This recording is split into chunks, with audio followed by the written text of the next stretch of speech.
حالا مردم تاجیکستان پس از حادثه قتل روفیده به خود نآمدند و اینک وزارت کارهای داخلی از حالت دیگری تجاوز و قتل بیرحمانه دختر خردسال خبر می‌دهد.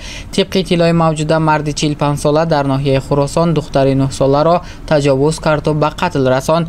گفته می شود که این حادثه ننگین نصف روزی 16 آگوست رخ داده است. به نقل وزارت کارهای داخلی مرد 45 ساله ساکن جماعت دهاتی هلالی ناحیه خراسان با گمان صادر نمودن جنایت آدمکشی دستگیر کرده شد.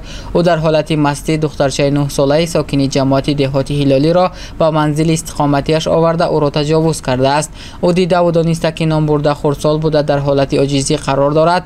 با نامبرده حرکت‌های بداخلاقانه انجام داده با طریق مجبوری 2 مرتبه به ناموسش تجاوز نموده است آمده است در خبرنامه. سپس گمانبر شونده با مقصد روی پوش نمودن جنایتی صادر نموده‌اش دختر بچه خردسال را به صحن حولی منزل استقامتیش برده با مقصد از حیات محروم ساختن از گردنش بوغی نموده به قتل رسانیده است.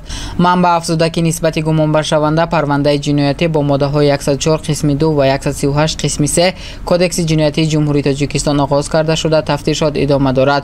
حالا مردم تاجیکستان پس از حادثه قتل وحشیانه روفیده به خود نآمده است. حادثه کشتار وحشیانه روفیده اینایت و 8 ساله که 4 یولی سال روان رخ داد از مسائل پربحث در شبکه‌های اجتماعی بود. از روی این حالت نسبت گدایف بر اساس ماده‌های 138 تجاوز به ناموس و 104 کشتار پرونده جنایتی آغاز گردیده است. این ماده‌های کدکس جنایتی تاجیکستان تا حبس 1 عمر را پیش بینی می‌کنند.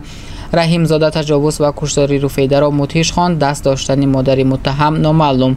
وزیر کارهای داخلی تاجیکستان رمضان رحیم زاده کشتار دخترچه 8 ساله اینایت و روفیده را مدهش عنوان کرد و گفت دست داشتن مادر گمانبر شونده در کشتار تفتیش می شود.